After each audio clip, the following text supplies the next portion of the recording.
जय श्री कृष्ण। श्रीमद् भगवद गीता यथारूप अध्याय 8 भगवत प्राप्ति।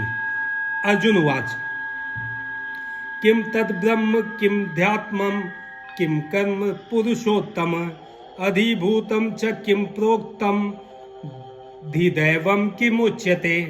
अर्जुन ने कहा, हे भगवान, हे पुरुषोत्तम, ब्रह्म क्या है, आत्मा क्या है, सकाम कर्म क्या है, यह भौतिक जगत क्या है तथा देवता क्या है, कृपा करके यह सब मुझे बताइए। तात्पर्य: इस अध्याय में भगवान कृष्ण अर्जुन के द्वारा पूछे गए ब्रह्म क्या है आदि प्रश्नों के उत्तर देते हैं। भगवान कर्म, भक्ति तथा योग और शुद्ध भक्ति की भी व्याख्या करते हैं। श्रीमद् भागवत में कहा गया है कि परम सत्य ब्रह्म परमात्मा तथा भगवान के नाम से जाना जाता है। साथ ही जीवात्मा या जीव को ब्रह्म भी कहते हैं। अर्जुन आत्मा के विषय में भी पूछता है जिससे शरीर, आत्मा तथा मन का बोध होता है। वैदिक कोश निरुक्त के अनुसार आत्मा का अर्थ मन, आत्मा, शरीर तथा इंद्रियां भी होता है। अर्जुन ने परमेश्वर को पुरुषोत्तम या परम पुरुष कहकर संबोधित किया है, जिसका अर्थ यह होता है कि वह ये सारे प्रश्न अपने एक मित्र से नहीं अपितु परम पुरुष से उन्हें परम प्रमाण मानकर पूछ रहा था, जो निश्चित उत्तर दे सकते थे। अधियज्ञ कथम को अत्र देहे अस्मिन् मधुसूदन प्रयाण काले च कथम ये ज्ञो असि नियतात्मभि।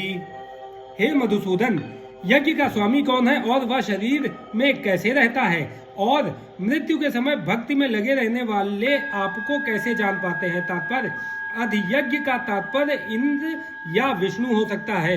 विष्णु समस्त देवताओं में, जिनमें ब्रह्मा तथा शिव सम्मिलित हैं, प्रधान देवता हैं, और इंद्र प्रशासक देवताओं में प्रधान हैं।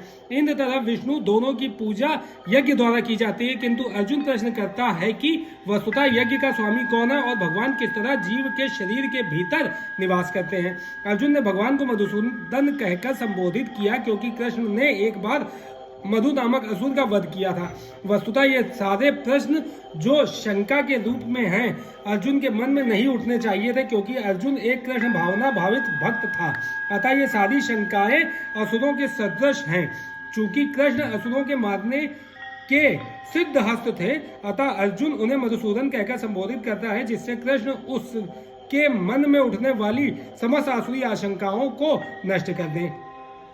इस श्लोक का प्रयाण काले शब्द भी अत्यंत महत्वपूर्ण है, क्योंकि अपने जीवन में हम जो भी करते हैं उसकी परीक्षा मृत्यु के समय होनी है। अर्जुन उन लोगों के विषय में जो निरंतर कृष्ण भावनामृत में लगे रहते हैं यह जानने के लिए अत्यंत इच्छुक है कि अंत समय उनकी क्या दशा होगी। मृत्यु के समय शरीर के सारे कार्य रुक जाते हैं और मन सही दशा में नहीं रहता। इस प्रकार शारीरिक स्थिति बिगड़ जाने से हो सकता है कि मनुष्य परमेश्वर का स्मरण न कर सके। परम भक्त महाराज कुल शेखर प्रार्थना करते हैं, हे भगवान, इस समय मैं पूर्ण स्वस्थ हूँ। अच्छा हो कि मेरी मृत्यु इसी समय हो जाए, जिससे मेरा मन रूपी हंस आपके चरण कमलों रूपी नाल के भीतर प्रविष्ट हो सके। यह रूपक इसलिए प्रयुक्त किया गया है क्योंकि हंस जो एक जल पक्षी है, वह कमल के पुष्पों को कुतरने में आनंद का अनुभव करता है। इस तरह वह कमल के भीतर प्रवेश करना चाहता है। महाराज कुल शेखर भगवान से कहते हैं कि इस समय मेरा मन स्वस्थ है और मैं भी पूरी तरह स्वस्थ हूँ।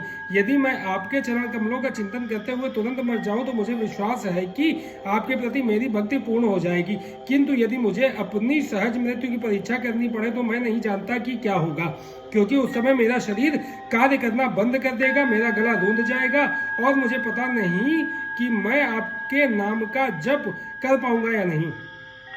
अच्छा ये होगा कि मुझे तुरंत मर जाने दें। अर्जुन प्रश्न करता है कि ऐसे समय मनुष्य किस तरह कृष्ण के चरण कमलों में अपने मन को स्थिर कर सकता है। श्री भगवान उवाच अक्षरम ब्रह्म परमं स्वभावो अध्यात्म मुच्यते भूत भावो वक्रो विसर्गा कर्म संगितः। भगवान ने कहा, अविनाशी और दिव्य जीव ब्रह्म कहलाता है और उसका नित्य स्वभाव अध्यात्म या आत्म कहलाता है। जीवों के भौतिक शरीर से संबंधित गतिविधि कर्म या सकाम कर्म कहलाती हैं। तात्पर्य: ब्रह्म अविनाशी तथा नित्य है और इसका विधान कभी भी नहीं बदलता, किंतु ब्रह्म से भी परे पर ब्रह्म होता है। ब्रह्म का अर्थ है जीव तथा पर ब्रह्म का अर्थ है भगवान। जीव का स्वरूप भौतिक जगत में उसकी स्थिति से भिन्न होता है। भौतिक चेतना में उसका स्वभाव पदार्थ पर प्रभुत्व जताना है, किंतु आध्यात्मिक चेतना या कृष्ण भावनामृत में उसकी स्थिति परमेश्वर की सेवा करना है। जब जीव भौतिक चेतना में होता है तो उससे इस संसार में विभिन्न प्रकार के शरीर धारण करने पड़ते हैं। यह भौतिक चेतना के कारण कर्म अथवा विविध सृष्टि कहलाता है। वैदिक साहित्य में जीव को जीवात्मा तथा ब्रह्म कहा जाता है, किंतु उसे कभी परब्रह्म नहीं कहा जाता। जीवात्मा विभिन्न स्थितियां ग्रहण करता है। कभी वह अंधकार पूर्ण भौतिक प्रकृति से मिल जाता है और पदार्थ को अपना स्वरूप मान लेता है, तो कभी वह परा आध्यात्मिक प्रकृति के साथ मिल जाता है, इसीलिए वह परमेश्वर की तटस्था शक्ति कहलाता है। भौतिक या आध्यात्मिक प्रकृति के साथ अपनी पहचान के अनुसार ही उसे भौतिक या आध्यात्मिक शरीर प्राप्त होता है। भौतिक प्रकृति में वह 84 लाख योनियों में से कोई भी शरीर धारण कर सकता है, किंतु आध्यात्मिक प्रकृति में उसका एक ही शरीर होता है। भौतिक प्रकृति में वह अपने कर्म के अनुसार कभी मनुष्य रूप में प्रकट होता है तो कभी देवता, पशु, पक्षी आदि के रूप में प्रकट होता है। स्वर्ग लोक की प्राप्ति तथा वहां का सुख भोगने की इच्छा से वह कभी कभी यज्ञ संपन्न करता है, किंतु जब उसका पुण्य क्षीण हो जाता है तो वह पुनः मनुष्य रूप में पृथ्वी पर वापस आ जाता है। यह प्रक्रिया कर्म कहलाती है। छांदोग्य उपनिषद में वैदिक यज्ञ अनुष्ठानों का वर्णन मिलता है। यज्ञ की वेदी में 5 अग्नियों को 5 प्रकार की आहुतियां दी जाती हैं। ये 5 अग्नियां स्वर्गलोक, बादल, पृथ्वी, मनुष्य तथा स्त्री रूप मानी जाती हैं और श्रद्धा, सोम, वर्षा, अन्न तथा वीर ये 5 प्रकार की आहुतियां हैं। यज्ञ प्रक्रिया में जीव अभीष्ट स्वर्ग लोकों की प्राप्ति के लिए विशेष यज्ञ करता है और उन्हें प्राप्त करता है। जब यज्ञ का पुण्य क्षीण हो जाता है तो जीव पृथ्वी पर वर्षा के रूप में उतरता है और अन्न का रूप ग्रहण करता है। इस अन्न को मनुष्य खाता है, जिससे यह वीर्य में परिणत होता है, जो स्त्री के गर्भ में जाकर फिर से मनुष्य का रूप धारण करता है। यह मनुष्य पुनः यज्ञ करता है और पुनः वही चक्र चलता है। इस प्रकार जीव शाश्वत रीति से आता और जाता रहता है, किंतु कृष्ण भावना भावित पुरुष ऐसे यज्ञों से दूर रहता है। वह सीधे कृष्ण भावना मृत ग्रहण करता है और इस प्रकार ईश्वर के पास वापस जाने की तैयारी करता है। भगवत गीता के निर्विशेषवादी भाष्यकार बिना कारण के कल्पना करते हैं कि इस जगत में ब्रह्म जीव का रूप धारण करता है और इसके समर्थन में वे गीता के 15वें अध्याय के 7वें श्लोक को उद्धृत करते हैं, किंतु इस श्लोक में भगवान जीव को मेरा शाश्वत अंश भी कहते हैं। भगवान का यह अंश जीव भले ही भौतिक जगत में आ गिरता है, किंतु परमेश्वर अच्युत कभी नीचे नहीं गिरता। अतः यह विचार कि ब्रह्म जीव का रूप धारण करता है यह ग्राह्य नहीं है। यह स्मरण रखना होगा कि वैदिक साहित्य में ब्रह्म को परब्रह्म, ब्रह्म मतलब जीवात्मा, परब्रह्म मतलब परमेश्वर से पृथक माना जाता है। अधिभूतम क्षरो भावः पुरुश्चादिदैवतम अधियज्ञो अहमेवात देहे देहभृतांवर। हे देहधारियों में श्रेष्ठ, निरंतर परिवर्तनशील या भौतिक प्रकृति अधिभूत भौतिक अभिव्यक्ति कहलाती है। भगवान का विराट रूप, जिसमें सूर्य तथा चंद्र जैसे समस्त देवता सम्मिलित हैं, अधिदैव कहलाता है तथा प्रत्येक देहधारी के हृदय में परमात्मा स्वरूप स्थित मैं परमेश्वर अधियज्ञ यज्ञ का स्वामी कहलाता हूँ। तात्पर्य, यह भौतिक प्रकृति निरंतर परिवर्तित होती रहती है। सामान्यतः भौतिक शरीरों को 6 अवस्थाओं से निकलना होता है। वे उत्पन्न होते हैं, बढ़ते हैं, कुछ काल तक रहते हैं, कुछ गौण पदार्थ उत्पन्न करते हैं, क्षीण होते हैं और अंत में विलुप्त हो जाते हैं। यह भौतिक प्रकृति अधिभूत कहलाती है। यह किसी निश्चित समय में उत्पन्न की जाती है और किसी निश्चित समय में विनष्ट कर दी जाती है। परमेश्वर के विराट स्वरूप की धारणा, जिसमें सारे देवता तथा उनके लोक सम्मिलित हैं, अधिदैवत कहलाती है।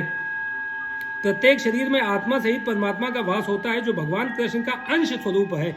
यह परमात्मा अधियज्ञ कहलाता है और हृदय में स्थित होता है। इस श्लोक के प्रसंग में एव शब्द अत्यंत महत्वपूर्ण है, क्योंकि इसके द्वारा भगवान बल देकर कहते हैं कि परमात्मा उनसे भिन्न नहीं है। यह परमात्मा प्रत्येक आत्मा के पास आसीन है और आत्मा के कार्यकलापों का साक्षी है तथा आत्मा की विभिन्न चेतनाओं का उद्गम है। यह परमात्मा प्रत्येक आत्मा को मुक्त भाव से कार्य करने की छूट देता है और उसके कार्यों पर निगरानी रखता है। परमेश्वर के इन विविध स्वरूपों के सारे कार्य उस कृष्ण भावना भावित भक्त को स्वतः स्पष्ट हो जाते हैं जो भगवान की दिव्य सेवा में लगा रहता है। अधिदैवत नामक भगवान के विराट स्वरूप का चिंतन उन नवदीक्षितों के लिए है जो भगवान के परमात्मा स्वरूप तक नहीं पहुंच पाते, अतः उन्हें परामर्श दिया जाता है कि वे उस विराट पुरुष का चिंतन करें जिसके पांव अधोलोक हैं, जिसके नेत्र सूर्य तथा चिन्ह हैं और जिसका सिर उच्च लोक है। अंतकाले च मामेव स्मरन् मुक्त्वा कलेवरम यह प्रयाति सम्मद्भावम याति नास्ति यत्र संशयः। और जीवन के अंत में जो केवल मेरा स्मरण करते हुए शरीर का त्याग करता है वह तुरंत मेरे स्वभाव को प्राप्त करता है, इसमें रंज मात्र भी संदेह नहीं है। तात्पर्य इस श्लोक में कृष्ण भावनामृत की महत्ता दर्शित की गई है। जो कोई भी कृष्ण भावनामृत में अपना शरीर छोड़ता है वह तुरंत परमेश्वर के दिव्य स्वभाव को प्राप्त होता है। परमेश्वर शुद्धाति शुद्ध है, अतः जो व्यक्ति कृष्ण भावना भावित होता है वह भी शुद्धाति शुद्ध होता है। स्मरण शब्द महत्वपूर्ण है। श्री कृष्ण का स्मरण उस अशुद्ध जीव से नहीं हो सकता जिसने भक्ति में रहकर कृष्ण भावनामृत का अभ्यास नहीं किया।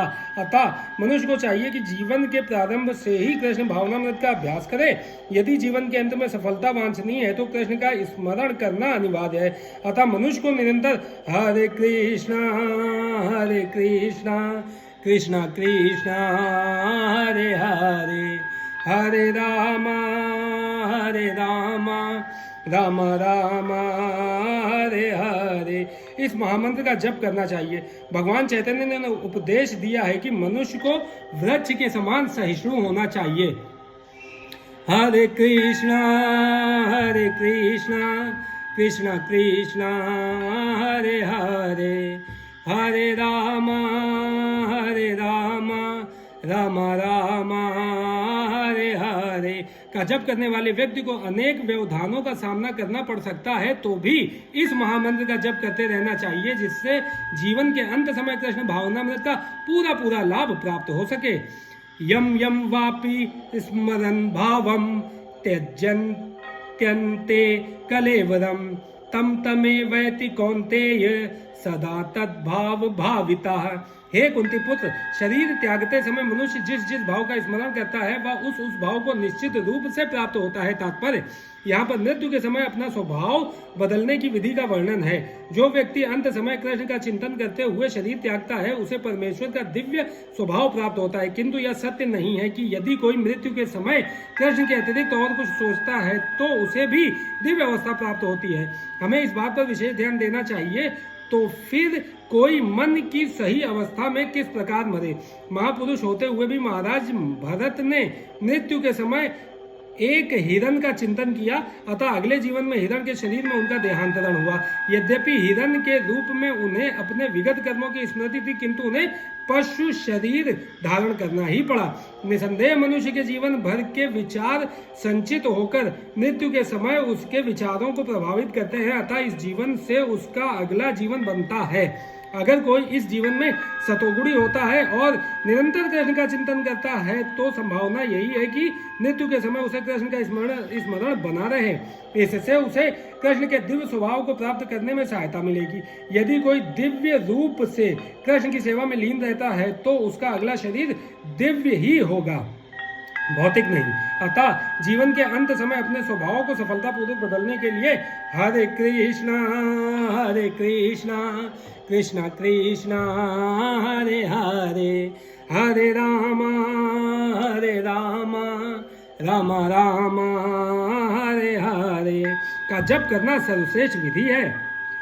तस्मात् सर्वेषु कालेषु मामनुस्मर युध्य च मत्यर्पित मनोबुद्धिर मामे वैश्यस्य संशयः। अतएव हे अर्जुन, तुम्हें सदैव कृष्ण रूप में मेरा चिंतन करना चाहिए और साथ ही युद्ध करने के कर्तव्य को भी पूरा करना चाहिए। अपने कर्तव्यों को मुझे समर्पित करके तथा अपने मन एवं बुद्धि को मुझ में स्थिर करके तुम निश्चित रूप से मुझे प्राप्त कर सकोगे। तात्पर्य अर्जुन को दिया गया यह उपदेश भौतिक कार्यों में व्यस्त रहने वाले समस्त व्यक्तियों के लिए बड़ा महत्वपूर्ण है। भगवान यह नहीं कहते कि कोई अपने कर्तव्यों को त्याग दे। मनुष्य उन्हें करते हुए साथ साथ हरे कृष्ण का जाप करके कृष्ण का चिंतन कर सकता है। इससे मनुष्य भौतिक कलमश से मुक्त हो जाएगा और अपने मन तथा बुद्धि को कृष्ण में प्रवृत्त करेगा। कृष्ण का नाम जप करने से मनुष्य परम धाम कृष्ण लोक को प्राप्त होगा, इसमें कोई संदेह नहीं है। अभ्यास योग युक्तेन चेतसा नान्य गामिना परमं पुरुषम दिव्यम याति पार्थानुचिंतयन्। हे पार्थ, जो व्यक्ति मेरा स्मरण करने में अपना मन निरंतर लगाए रखकर अविचलित भाव से भगवान के रूप में मेरा ध्यान करता है वह मुझको अवश्य ही प्राप्त होता है। तात्पर्य, इस श्लोक में भगवान कृष्ण अपने स्मरण किए जाने की महत्ता पर बल देते हैं। महामंत्र हरे कृष्ण का जप करने से कृष्ण की स्मृति हो आती है। भगवान के शब्दोच्चार के जप तथा श्रवण के अभ्यास से मनुष्य के कान, जीभ तथा मन व्यस्त रहते हैं। इस ध्यान का अभ्यास अत्यंत सुगम है और इससे परमेश्वर को प्राप्त करने में सहायता मिलती है। पुरुषम का अर्थ भोक्ता है। यद्यपि सारे जीव भगवान की तटस्था शक्ति हैं, किंतु वे भौतिक कलमश से युक्त हैं। वे स्वयं को भोक्ता मानते हैं जबकि वे होते नहीं। यहाँ पर स्पष्ट उल्लेख है कि भगवान ही अपने विभिन्न स्वरूपों तथा नारायण, वासुदेव आदि स्वांशों के रूप में परम भोक्ता है।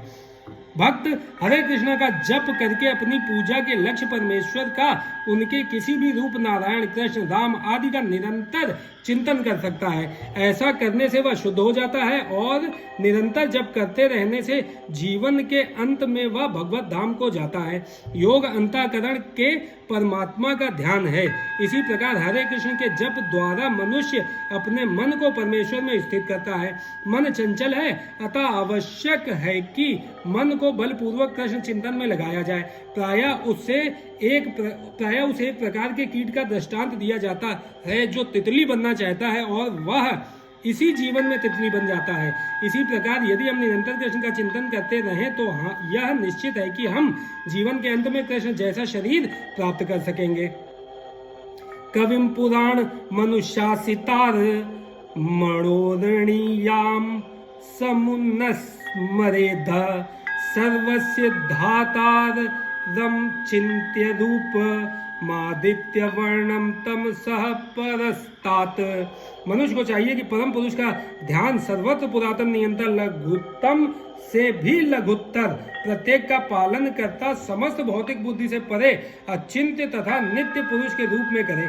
वे सूर्य की भांति तेजवान हैं और इस भौतिक प्रकृति से परे दिव्य रूप है। तात्पर्य, इस श्लोक में परमेश्वर के चिंतन की विधि का वर्णन हुआ है। सबसे प्रमुख बात यह है कि वे निराकार या शून्य नहीं हैं।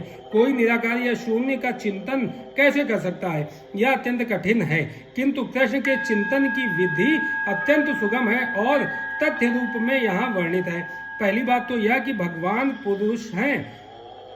हम राम तथा कृष्ण को पुरुष रूप में सोचते हैं। चाहे कोई राम का चिंतन करे या कृष्ण का, वे जिस तरह के हैं उसका वर्णन भगवत गीता के इस श्लोक में किया गया है। भगवान कवि हैं, अर्थात वे भूत, वर्तमान तथा भविष्य के ज्ञाता हैं, अतः वे सब कुछ जानने वाले हैं। वे प्राचीनतम पुरुष हैं क्योंकि वे समस्त वस्तुओं के उद्गम हैं। प्रत्येक वस्तु उन्हीं से उत्पन्न है। वे ब्रह्मांड के परम नियंता भी हैं। वे मनुष्यों के पालक तथा शिक्षक हैं। वे अणु से भी सूक्ष्म हैं। जीवात्मा बाल के अग्रभाग के 10,000वें अंश के बराबर हैं, किंतु भगवान अचिंत्य रूप से इतने लघु हैं कि वे इस अणु के भी हृदय में प्रविष्ट रहते हैं।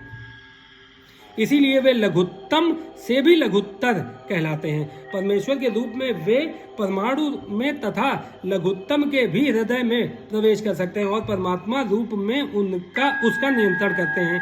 इतना लघु होते हुए भी वे सर्वव्यापी हैं और सबों का पालन करने वाले हैं। उनके द्वारा इन लोगों का धारण होता है। प्रायः हम आश्चर्य करते हैं कि ये विशाल लोक किस प्रकार वायु में तैर रहे हैं। यहाँ यह बताया गया है कि परमेश्वर अपनी अचिंत्य शक्ति द्वारा इन समस्त विशाल लोकों तथा आकाश गंगाओं को धारण किए हुए हैं।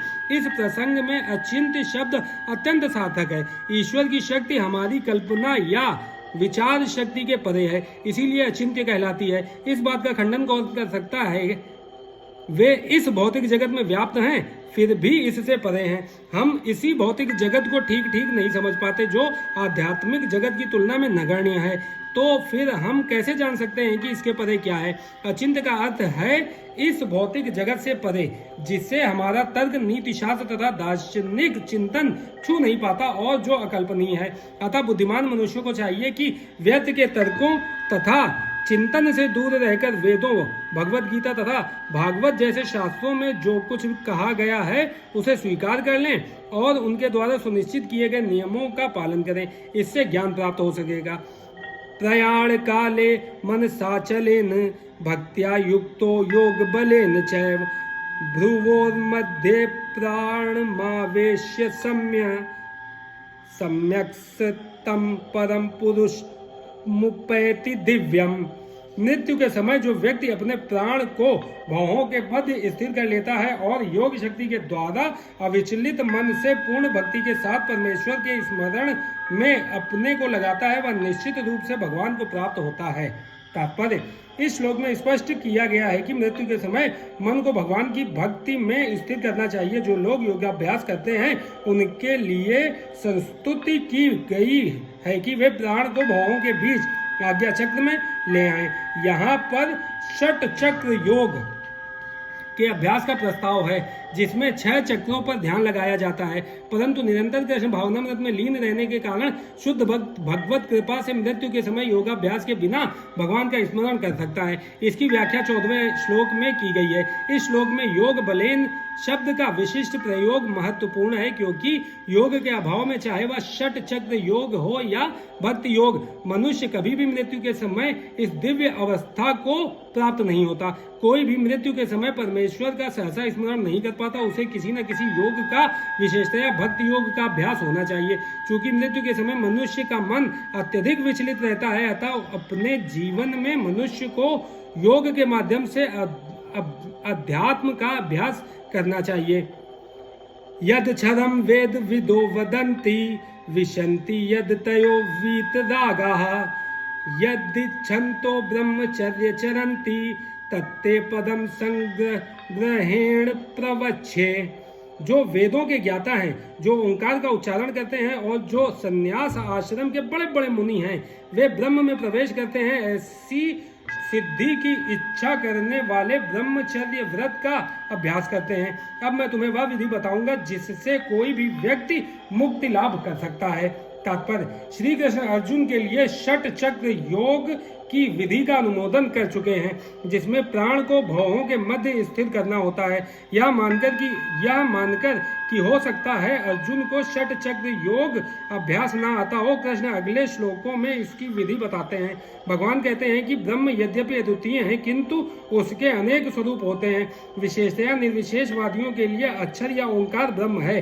कृष्ण यहाँ पर निर्विशेष ब्रह्म के विषय में बता रहे हैं, जिसमें सन्यासी प्रवेश करते हैं।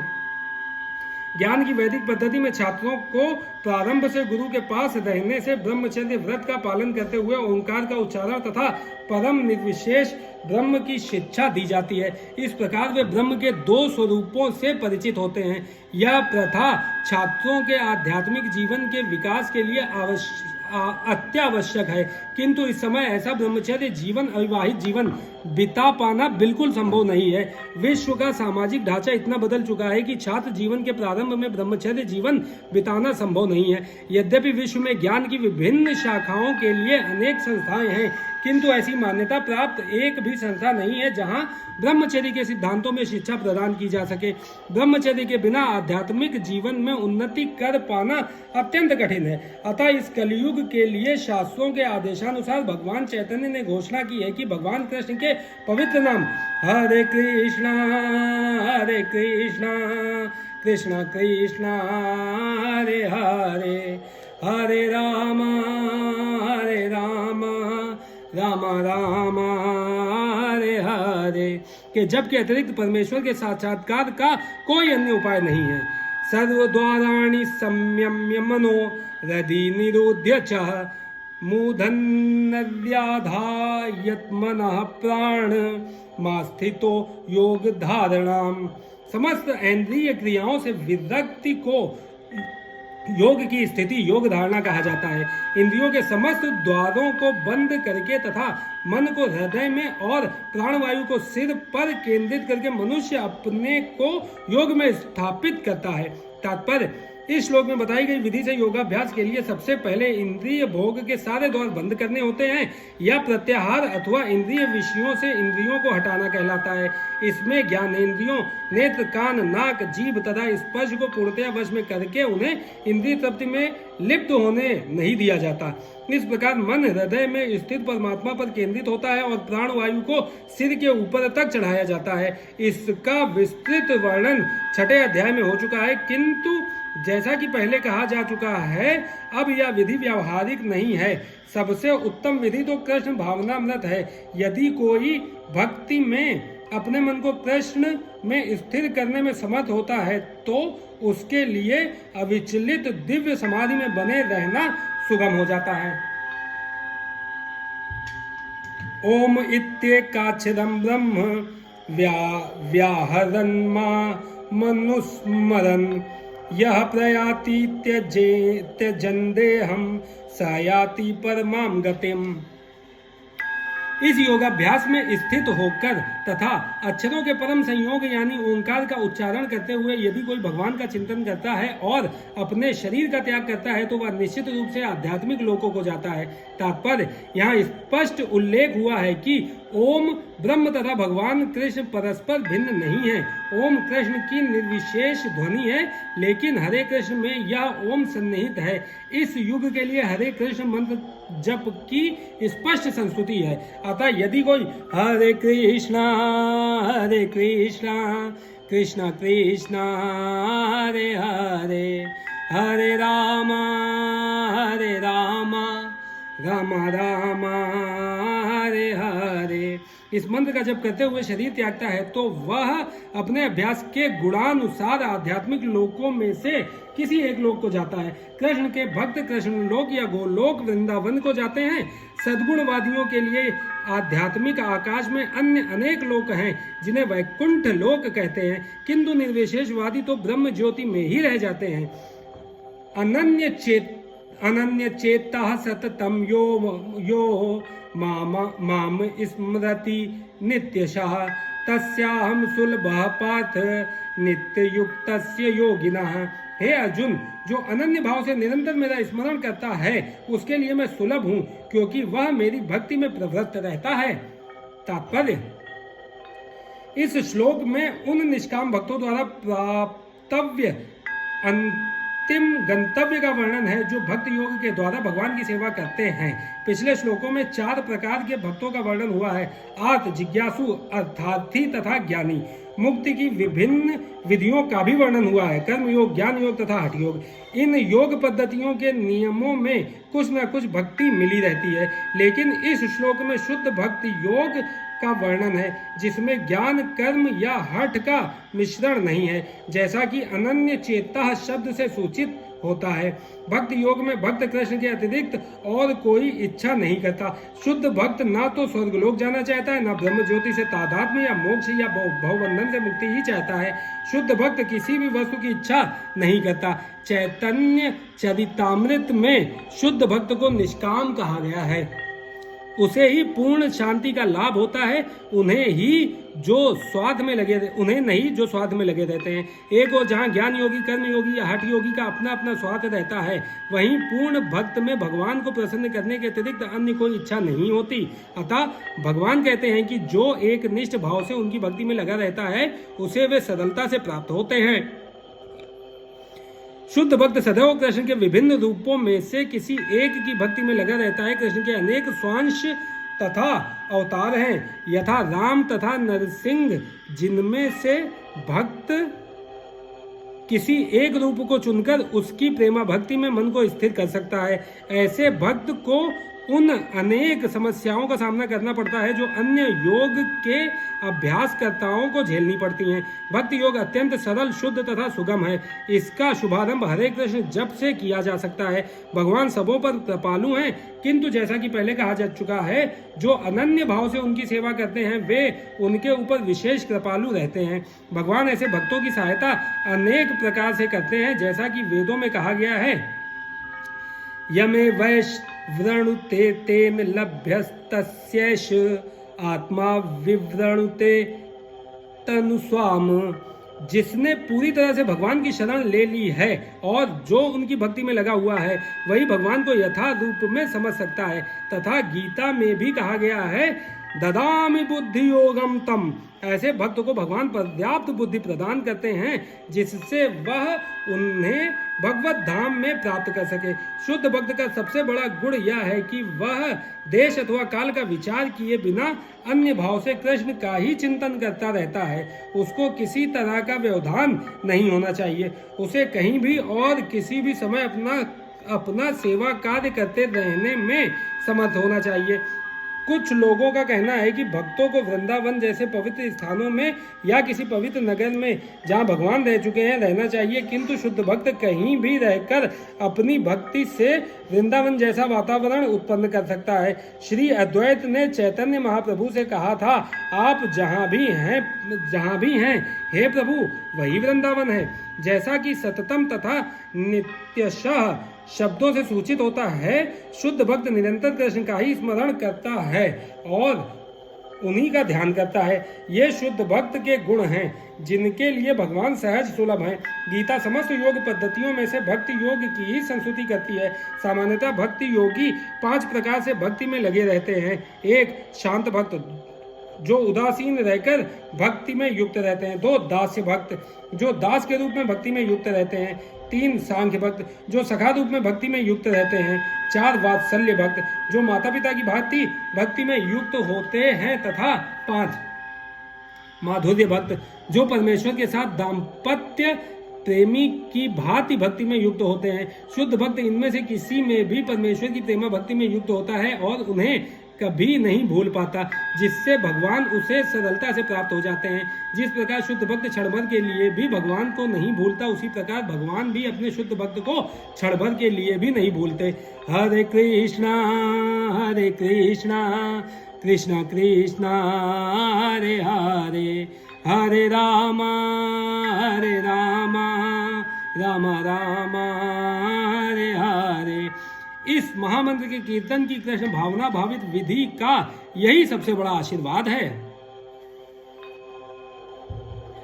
मामुपेत्य पुनर्जन्म दुःखालयं शाश्वतं नाप्नुवन्ति महात्मानः संसिद्धि परमां गता। मुझे प्राप्त करके महापुरुष जो भक्ति योगी हैं कभी भी दुखों से पूर्ण इस अनित्य जगत में नहीं लौटते, क्योंकि उन्हें परम सिद्धि प्राप्त हो चुकी होती है। तात्पर्य, चूंकि यह नश्वर जगत जन्म जरा तथा मृत्यु के क्लेशों से पूर्ण है, अतः जो परम सिद्धि प्राप्त करता है और परम लोक कृष्ण लोक या गोलोक वृंदावन को प्राप्त होता है, वह वहां से कभी वापस नहीं आना चाहता। इस परम लोक को वेदों में अव्यक्त अक्षर तथा परमागति कहा गया है। दूसरे शब्दों में यह लोक हमारी भौतिक दृष्टि से परे है और अवर्णनीय है, किंतु यह चरम लक्ष्य है जो महात्माओं का गंतव्य है। महात्मा अनुभव सिद्ध भक्तों से दिव्य संदेश प्राप्त करते हैं और इस प्रकार वे धीरे धीरे कृष्ण भावनामृत में भक्ति विकसित करते हैं और दिव्य सेवा में इतने लीन हो जाते हैं कि वे न तो किसी भौतिक लोक में जाना चाहते हैं, यहाँ तक कि ना ही वे किसी आध्यात्मिक लोक में जाना चाहते हैं। वे केवल कृष्ण तथा कृष्ण की का सामीप्य चाहते हैं, अन्य कुछ नहीं। यही जीवन की सबसे बड़ी सिद्धि है। इस श्लोक में भगवान कृष्ण के सगुणवादी भक्तों का विशेष रूप से उल्लेख हुआ है। ये भक्त कृष्ण भावनामृत में जीवन की परम सिद्धि प्राप्त करते हैं। दूसरे शब्दों में वे सर्वोच्च आत्माएं हैं। आप ब्रह्म भुवनालोका पुनरावर्तिनो अर्जुन मामुपेत्य तु कौन्तेय पुनर्जन्म न विद्यते। इस जगत में सर्वोच्च लोक से लेकर निम्नतम सारे लोक दुखों के घर हैं, जहाँ जन्म तथा मरण का चक्कर लगा रहता है। किंतु हे कुंती पुत्र, जो मेरे धाम को प्राप्त कर लेता है वह फिर कभी जन्म नहीं लेता। तात्पर्य, समस्त योगियों को, चाहे वे कर्म योगी हों, ज्ञान योगी हों या हठ योगी, अंततः भक्ति योग या कृष्ण भावनामृत में भक्ति की सिद्धि प्राप्त करनी होती है। तभी वे कृष्ण के दिव्य धाम को जा सकते हैं, जहां से वे फिर कभी वापस नहीं आते। किंतु जो सर्वोच्च भौतिक लोकों अर्थात देवलोकों को प्राप्त होता है, उसका पुनर्जन्म होता रहता है। जिस प्रकार इस पृथ्वी के लोग उच्च लोकों को जाते हैं, उसी तरह ब्रह्म लोक, चंद्रलोक तथा इंद्रलोक जैसे उच्चतर लोकों से लोग पृथ्वी पर गिरते रहते हैं। छांदोग्य उपनिषद में जिस पंचाग्नि विद्या का विधान है, उससे मनुष्य ब्रह्मलोक को प्राप्त कर सकता है। किंतु यदि ब्रह्मलोक में वह कृष्ण भावनामृत का अनुशीलन नहीं करता, तो उसे पृथ्वी पर फिर से लौटना पड़ता है। जो उच्चतर लोकों में कृष्ण भावनामृत में प्रगति करते हैं, वे क्रमशः और ऊपर जाते रहते हैं और प्रलय के समय वे नित्य परम धाम को भेज दिए जाते हैं। श्रीधर स्वामी ने अपने भगवद गीता भाष्य में यह श्लोक उद्धृत किया है।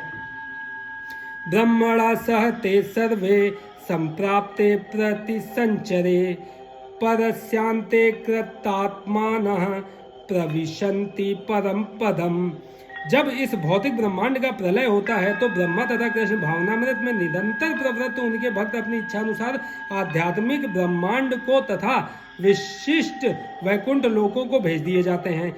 सहस्र युग पर्यंत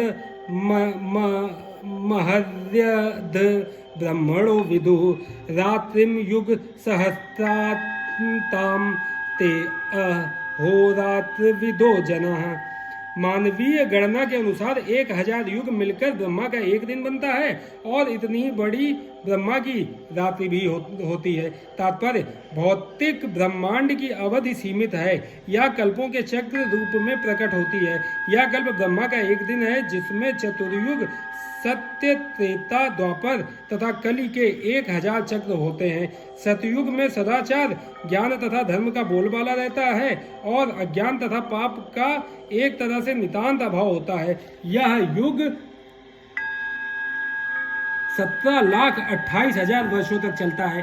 त्रेता युग में पापों का प्रारंभ होता है और यह युग 12,96,000 वर्षों तक चलता है। द्वापर युग में सदाचार तथा धर्म का ह्रास होता है और पाप बढ़ते हैं। यह युग 8,64,000 वर्षों तक चलता है। सबसे अंत में कलयुग, जिसे हम विगत 5 वर्षों से भोग रहे हैं, आता है, जिसमें कला, अज्ञान, अधर्म तथा पाप का प्राधान्य रहता है और सदाचार का प्रायः लोप हो जाता है। यह युग 4,32,000 वर्षों तक चलता है। इस युग में पाप यहाँ तक बढ़ जाते हैं कि इस युग के अंत में भगवान स्वयं कल्कि अवतार धारण करते हैं, असुरों का संहार करते हैं, भक्तों की रक्षा करते हैं और दूसरे सतयुग का शुभारंभ होता है।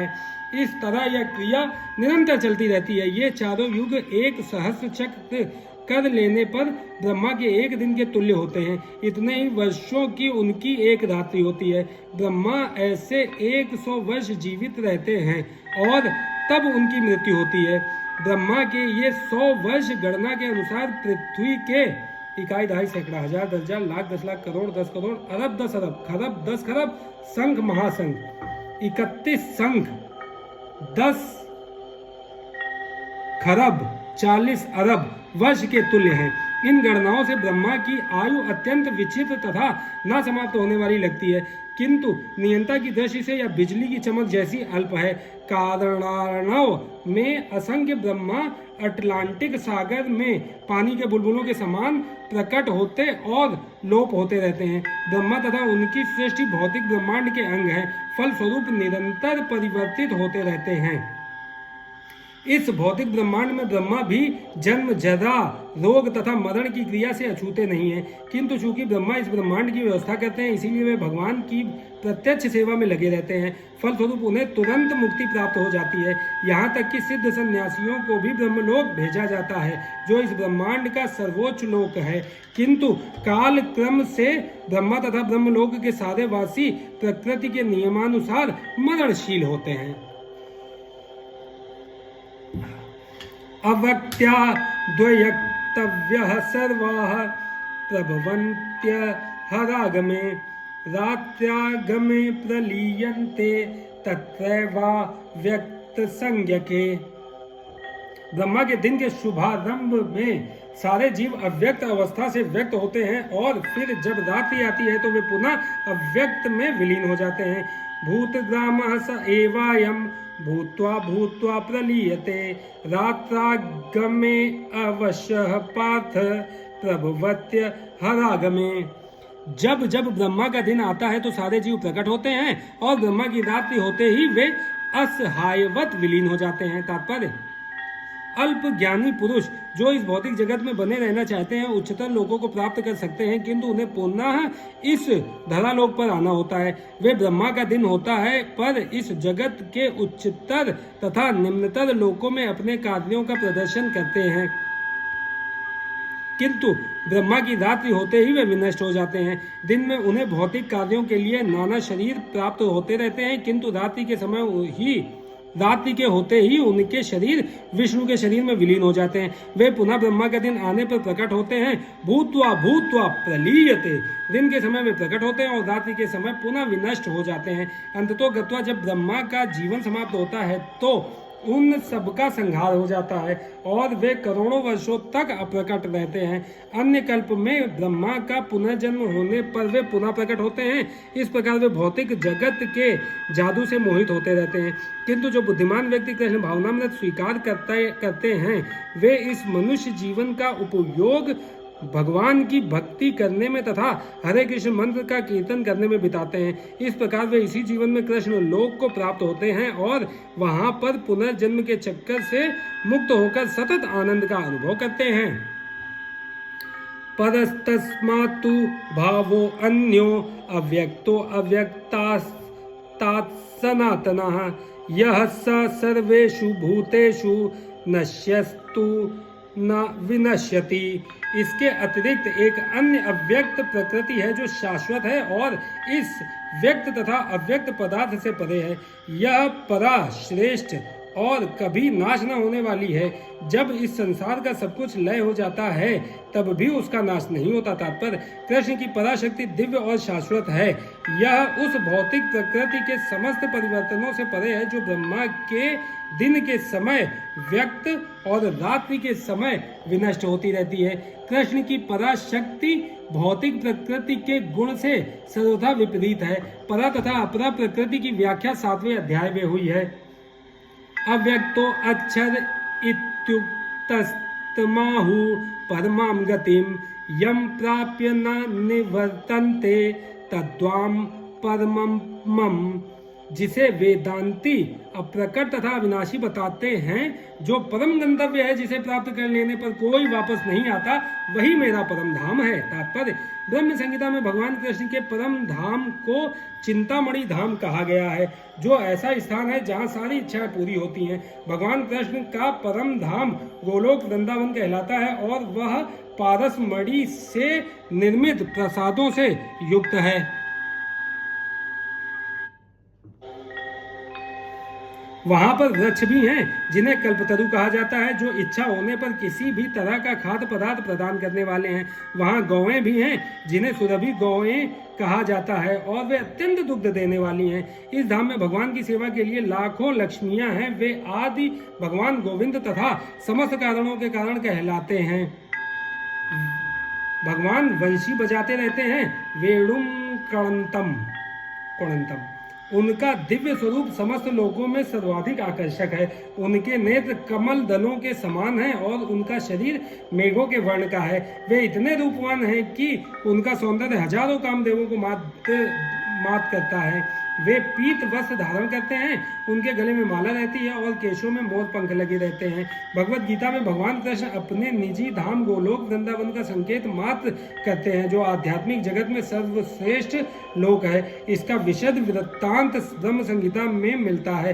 वैदिक ग्रंथ बताते हैं कि भगवान का धाम सर्वश्रेष्ठ है और यही परम धाम है। पुरुषान्य परम किंचित सा काष्ठा परमागति। एक बार वहां पहुंचकर फिर से भौतिक संसार में वापस नहीं आना होता। कृष्ण का परम धाम तथा स्वयं कृष्ण अभिन्न है, क्योंकि वे दोनों एक से गुण वाले हैं। आध्यात्मिक आकाश में स्थित इस गोलोक वृंदावन की प्रतिकृति इस पृथ्वी पर दिल्ली से 90 मील दक्षिण पूर्व स्थित है, मतलब वृंदावन।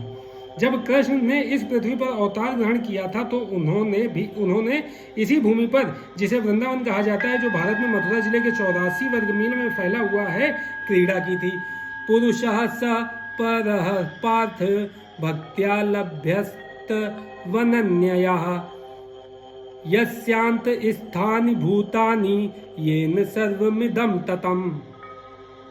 भगवान जो सबसे महान हैं, अनन्य भक्ति द्वारा ही प्राप्त किए जा सकते हैं। यद्यपि वे अपने धाम में विराजमान रहते हैं तो भी वे सर्वव्यापी हैं और उनमें सब कुछ स्थित है। तात्पर्य यहाँ स्पष्ट बताया गया है कि जिस परम धाम से फिर लौटना नहीं होता वह परम पुरुष कृष्ण का धाम है। ब्रह्म संहिता में इस परम धाम को आनंद चिन्मय रस कहा गया है, जो ऐसा स्थान है जहाँ सभी वस्तुएं परम आनंद से पूर्ण है। जितनी भी विविधता प्रकट होती है वह सब इसी परमानंद का गुण है। वहाँ कुछ भी भौतिक नहीं है। यह विविधता भगवान के विस्तार के साथ ही विस्तृत होती जाती है, क्योंकि वहाँ की सारी अभिव्यक्ति पराशक्ति के कारण है, जैसा कि 7वें अध्याय में बताया गया है। जहाँ तक इस भौतिक जगत का प्रश्न है, यद्यपि भगवान अपने धाम में ही सदैव रहते हैं तो भी वे अपनी भौतिक शक्ति माया द्वारा सर्वव्याप्त हैं। इस प्रकार वे अपनी परा तथा अपरा शक्तियों द्वारा सर्वत्र भौतिक तथा आध्यात्मिक दोनों ब्रह्मांडों में उपस्थित रहते हैं। यस्यांतः स्थानी का अर्थ है कि प्रत्येक वस्तु उनमें या उनकी परा या अपरा शक्ति में निहित है। इन्हीं दोनों शक्तियों के द्वारा भगवान सर्वव्यापी हैं। कृष्ण के परम धाम में या असंख्य वैकुंठ लोकों में भक्ति के द्वारा ही प्रवेश संभव है, जैसा कि भक्त्या शब्द द्वारा सूचित होता है। किसी अन्य विधि से परम धाम की प्राप्ति संभव नहीं है। वेदों में भी परम धाम तथा भगवान का वर्णन मिलता है। एको वशी सर्वगः कृष्णः। उस धाम में केवल एक भगवान रहता है जिसका नाम कृष्ण है। वह अत्यंत दयालु विग्रह है और एक रूप में स्थित होकर भी वह अपने को लाखों स्वांशों में विस्तृत करता रहता है। वेदों में भगवान की उपमा उस शांत वृक्ष से दी गई है जिसमें नाना प्रकार के फूल तथा फल लगे हैं और जिसकी पत्तियां निरंतर बदलती रहती हैं। वैकुंठ लोक की अध्यक्षता करने वाले भगवान के स्वांश चतुर्भुजी हैं और विभिन्न नामों से विख्यात हैं। पुरुषोत्तम, त्रिविक्रम, केशव, माधव, अनिरुद्ध, ऋषिकेश, संकर्षण, प्रद्युमन, श्रीधर, वासुदेव, दामोदर, जनार्दन, नारायण, वामन, पद्मनाभ आदि। ब्रह्म संहिता में भी पुष्टि हुई है कि यद्यपि भगवान निरंतर परमधाम गोलोक वृंदावन में रहते हैं, किंतु वे सर्वव्यापी हैं ताकि सब कुछ सुचारू रूप से चलता रहे। वेदों में कहा गया है, परास्य शक्तिर्विविध्यैव श्रूयते स्वाभाविकी ज्ञान बल क्रिया चा। उनकी शक्तियां इतनी व्यापक हैं कि वे परमेश्वर के दूरस्थ होते हुए भी दृश्य जगत में बिना किसी त्रुटि के सब कुछ सुचारू रूप से संचालित करती रहती हैं। यत्र काले तो नावृत्ति मावृत्ति चैव योगिनः प्रयाता यान्ति तम कालम वक्ष्यामि भरतर्षभ। हे भरत श्रेष्ठ, अब मैं तुम्हें उन विभिन्न कलाओं को बताऊंगा जिनमें इस संसार से प्रयाण करने के बाद योगी पुनः आता है अथवा नहीं आता। तात्पर्य, परमेश्वर के अनन्य पूर्ण शरणागत भक्तों को इसकी चिंता नहीं रहती कि वे कब और किस तरह शरीर को त्यागेंगे। वे सब कुछ कृष्ण पर छोड़ देते हैं और इस तरह सरलता पूर्वक प्रसन्नता सहित भगवत धाम जाते हैं। किंतु जो अनन्य भक्त नहीं हैं और कर्म योग, ज्ञान योग तथा हठ योग जैसी आत्म साक्षात्कार की विधियों पर आश्रित रहते हैं, उन्हें उपयुक्त समय में शरीर त्यागना होता है, जिससे वे आश्वस्त हो सके कि इस जन्म मृत्यु वाले संसार में उनको लौटना होगा या नहीं। यदि योगी सिद्ध होता है तो वह इस जगत से शरीर छोड़ने का समय तथा स्थान चुन सकता है, किंतु यदि वह इतना पटु नहीं होता तो उसकी सफलता उसके अचानक शरीर त्याग के संयोग पर निर्भर करती है। भगवान ने अगले श्लोक में ऐसे उचित अवसरों का वर्णन किया है कि कब मरने से कोई वापस नहीं आता। आचार्य बलदेव विद्याभूषण के अनुसार यहाँ पर संस्कृत के काल शब्द का प्रयोग काल के अधिष्ठाता देव के लिए हुआ है।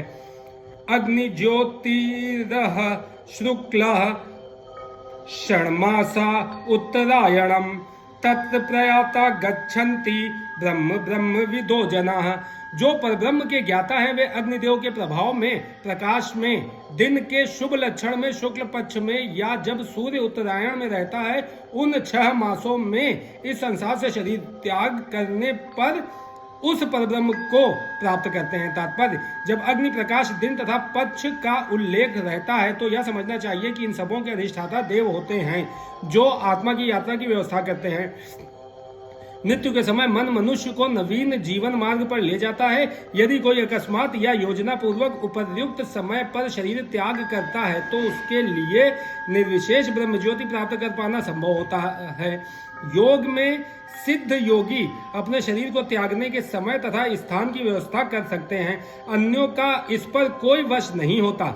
यदि संयोगवश वे शुभ मुहूर्त में शरीर त्यागते हैं तब तो उनको जन्म मृत्यु के चक्र में लौटना नहीं पड़ता, अन्यथा उनके पुनरावर्तन की संभावना बनी रहती है। किंतु कृष्ण भावनामृत में शुद्ध भक्त के लिए लौटने का कोई भय नहीं रहता, चाहे वह शुभ मुहूर्त में शरीर त्याग करे या अशुभ क्षण में, चाहे अकस्मात शरीर त्याग करे या स्वेच्छा पूर्वक। धूमो रात्रि तथा कृष्ण षण्मासा दक्षिणायनम तत्र चांद्रमसं ज्योतिर् योगी प्राप्य निवर्तते। जो योगी धुएं रात्रि कृष्ण पक्ष में या सूर्य के दक्षिणायन में रहने के 6 महीनों में दिवंगत होता है वह चंद्रलोक को जाता है, किंतु वहां से पुनः पृथ्वीलोक चला आता है। तात्पर्य, भागवत के प्रति स्कंद में कपिल मुनि उल्लेख करते हैं कि जो लोग कर्म कांड तथा यज्ञ कांड में निपुण हैं वे मृत्यु होने पर चंद्रलोक को प्राप्त करते हैं। ये महान आत्माएं चंद्रमा पर लगभग 10,000 वर्षों तक देवों की गणना से रहती हैं और सोमरस का पान करते हुए जीवन का आनंद भोगती हैं। अंततः गत्वा वे पृथ्वी पर लौट आती हैं। इसका अर्थ यह हुआ कि चंद्रमा में उच्च श्रेष्ठ के प्राणी रहते हैं, भले ही हम अपनी स्थूल इंद्रियों से उन्हें देख ना सकें। शुक्ल कृष्णे गति रहते जगतः शाश्वते मते एक या यात्य नावृत्ति मन्यया वर्तते पुनः।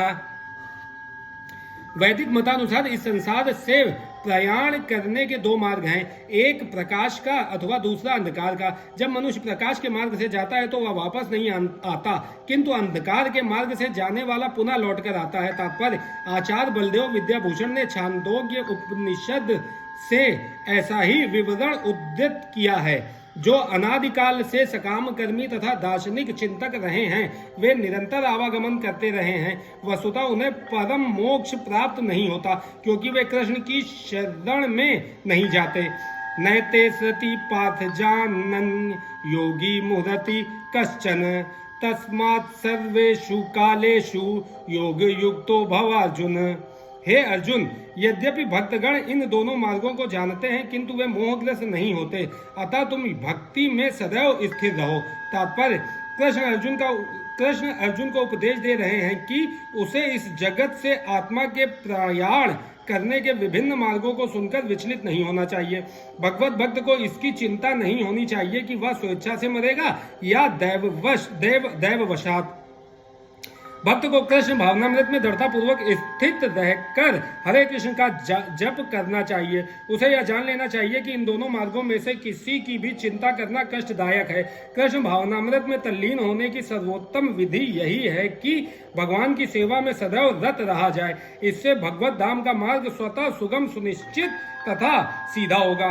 इस श्लोक का योग युक्त शब्द विशेष रूप से महत्वपूर्ण है। जो योग में स्थिर हैं वह अपनी सभी गतिविधियों में निरंतर कृष्ण भावनामृत में रत रहता है। श्री रूप गोस्वामी का उपदेश है, अनासक्तस्य विषयान यथार्थमुपयुज्यता। मनुष्य को सांसारिक कार्यों से अनासक्त रहकर कृष्ण भावनामृत में सब कुछ करना चाहिए। इस विधि से जिसे युक्त वैराग्य कहते हैं मनुष्य सिद्धि प्राप्त करता है। अतएव भक्त कभी इन वर्णनों से विचलित नहीं होता, क्योंकि वह जानता है कि भक्ति के कारण भगवत धाम तक का उसका प्रयाण सुनिश्चित है। वेदेषु यज्ञेषु तपस्सु चैव दानेषु यत् पुण्य फलम प्रदिष्टम अत्येति तत्सर्विदं विदित्वा योगी परम स्थान मुपैति चाद्यम।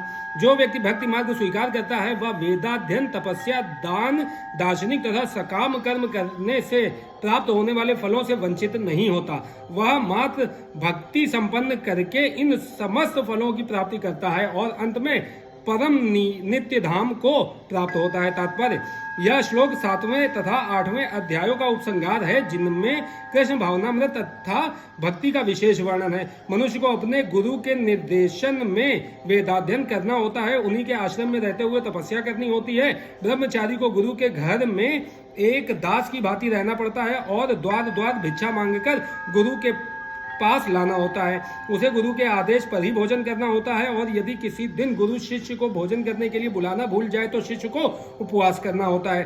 ब्रह्मचर्य पालन के ये कुछ वैदिक नियम हैं। अपने गुरु के आश्रम में जब छात्र 5 से 20 वर्ष तक वेदों का अध्ययन कर लेता है तो वह परम चरित्रवान बन जाता है। वेदों का अध्ययन मनोधर्मियों के मनोरंजन के लिए नहीं अपितु चरित्र निर्माण के लिए है। इस प्रशिक्षण के बाद ब्रह्मचारी को गृहस्थ जीवन में प्रवेश करके विवाह करने की अनुमति दी जाती है। गृहस्थ के रूप में उसे अनेक यज्ञ करने होते हैं जिससे वह आगे उन्नति कर सके। उसे देश काल तथा पात्र के अनुसार तथा सात्विक, राजसिक तथा तामसिक दान में अंतर करते हुए दान देना होता है, जैसा कि भगवत गीता में वर्णित है। गृहस्थ जीवन के बाद वानप्रस्थ आश्रम ग्रहण करना पड़ता है, जिसमें उसे जंगल में रहते हुए वृक्ष की छाल पहनकर तथा क्षौर कर्म आदि किए बिना कठिन तपस्या करनी होती है। इस प्रकार मनुष्य ब्रह्मचर्य, गृहस्थ, वानप्रस्थ तथा अंत में संन्यास आश्रम का पालन करते हुए जीवन की सिद्धावस्था को प्राप्त होता है। तब इनमें से कुछ स्वर्ग लोक को जाते हैं और यदि वे और अधिक उन्नति करते हैं तो अधिक उच्च लोकों को या तो निर्विशेष ब्रह्म ज्योति को या वैकुंठ लोक को या कृष्ण लोक को जाते हैं। वैदिक ग्रंथों में इसी मार्ग की रूपरेखा प्राप्त होती है, किंतु कृष्ण भावनामृत की विशेषता यह है कि मनुष्य एक ही झटके में भक्ति करने के कारण मनुष्य जीवन के विभिन्न आश्रमों के अनुष्ठानों को पार कर जाता है। इदम विदित्वा शब्द सूचित करते हैं कि मनुष्य को भगवत गीता के इस अध्याय में तथा 7वें अध्याय में दिए हुए कृष्ण के उपदेशों को समझना चाहिए। उसे विद्वता या मनोधर्म से इन दोनों अध्यायों को समझने का प्रयास नहीं करना चाहिए, अपितु भक्तों की संगति से श्रवण करके समझना चाहिए। 7वें से लेकर 12वें तक के अध्याय भगवत गीता के सार रूप हैं। प्रथम 6 अध्याय तथा अंतिम 6 अध्याय इन मध्यवर्ती 6 अध्यायों के लिए आवरण मात्र हैं, जिनकी सुरक्षा भगवान करते हैं। यदि कोई गीता के इन 6 अध्यायों को भक्त की संगति में भली भांति समझ लेता है तो उसका जीवन समस्त तपस्याओं, यज्ञों, दानों, चिंतनों को पार करके महिमा मंडित हो उठेगा, क्योंकि केवल कृष्ण भावनामृत के द्वारा इससे इतने कर्मों का फल प्राप्त हो जाता है।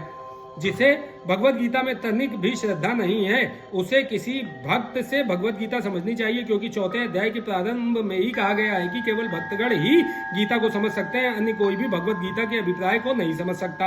अतः मनुष्य को चाहिए कि वह किसी भक्त से भगवत गीता पढ़े, मनोधर्मियों से नहीं। यह श्रद्धा का सूचक है। जब भक्त की खोज की जाती है और अंततः भक्त की संगति प्राप्त हो जाती है तो उसी क्षण से भगवत गीता का वास्तविक अध्ययन तथा उसका ज्ञान प्रारंभ हो जाता है।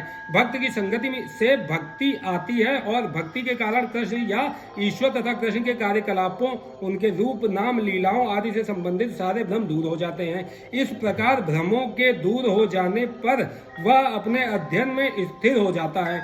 तब उसे भगवत गीता के अध्ययन में रस आने लगता है और कृष्ण भावना भावित होने की अनुभूति होने लगती है। आगे बढ़ने पर वह कृष्ण के प्रेम में पूर्णतया अनुरक्त हो जाता है। यह जीवन की सर्वोच्च सिद्ध अवस्था है, जिससे भक्त कृष्ण के धाम गोलोक वृंदावन को प्राप्त होता है, जहाँ वह नित्य सुखी रहता है। इस प्रकार श्रीमद् भगवत गीता के 8वें अध्याय भगवत प्राप्ति का भक्ति वेदांत तात्पर्य पूर्ण हुआ। जय श्री कृष्ण।